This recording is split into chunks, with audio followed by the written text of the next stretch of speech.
A healthy body gives you a healthy mind. You gotta strengthen your mind, take control of that. So then when you get out in the real world and they f you up, you got protection. The next day when you wake up, you do better. And then the next day you wake up, you do better. Next day you wake up, you do better. But I want to be great, but I don't have greatness in me. So I had to create a motherfucker that was great. I was like, hold on a second. I have something they don't have. And that's when I started to develop these things through working out. It was this great, never-ending work ethic. And through work ethic, I developed self-esteem. Don't have a quitting mind. Repetition every day. Stay hard. I'm about pushing limits, bro.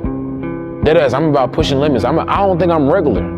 I don't think I'm regular. I'm being so for real, and I've been feeling that way. When it comes to work ethic and what I feel like I can do, I don't feel like there's nothing on earth I can't do if I put my mind to it, period. I don't think so. Philippians 4:13, I can do all things, period. If I were to say, hey, I need you to hold your breath, but I don't tell you how long, 20 seconds in, you might be thinking, this is stupid. Is he gonna stop? Is he gonna wait for me to pass out? And all these stupid thoughts go into your mind. But if I say, I need you to hold your breath for 3 minutes, your lungs might burn, but you can see that there's this end that's coming. The difficulty with personal development and entrepreneurship is that you don't know when the end is coming, but you still need to fight like the second mouse who gets out, gets right off, and gets put back in. And the only certainty that I can give you is that it's the same thing that every other mouse, every other person who got through that period went through. Leonardo da Vinci famously said, God will sell you anything at the price of labor. And that is true. So what you have to do is, if you want something, you have to work for it. And most people that think that the world is based off of luck have never truly worked for something. Not enough to understand that luck does not exist. It's merely a game of probabilities. You work hard, you work more, you work longer, and eventually you can increase your odds of success. You have to dance beautifully in the box that you are comfortable dancing in, right? So like everybody's box is different. My box was to be extremely ambitious within the sport of basketball. Your box is different than mine, right? Every kid here has their own box, but it doesn't mean that your box isn't as beautiful as mine, right? Everybody has their own. It's your job to try to perfect it and make it as beautiful of a canvas as you can make it. And if you have done that, then you have lived a successful life. You have lived with Mamba mentality.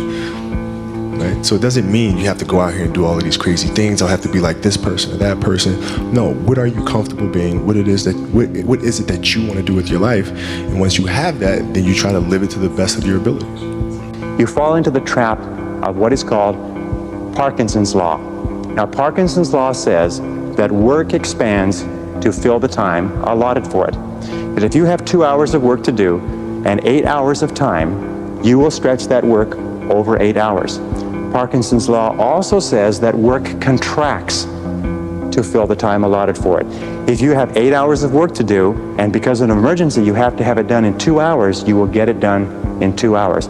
Highly effective people are always setting tight, stringent, disciplined deadlines on themselves so they get more work done in a short period of time rather than less work done in a long period of time. When you're growing in a business, it's very painful. When you're stagnating in a business and you're plateaued and you don't know what to do, it's very painful. When you're declining and you also don't know what to do, it's very painful. And so that means that all conditions of reality are painful. And so if pain is a prerequisite for reality, then it means it's just a signal that we are alive.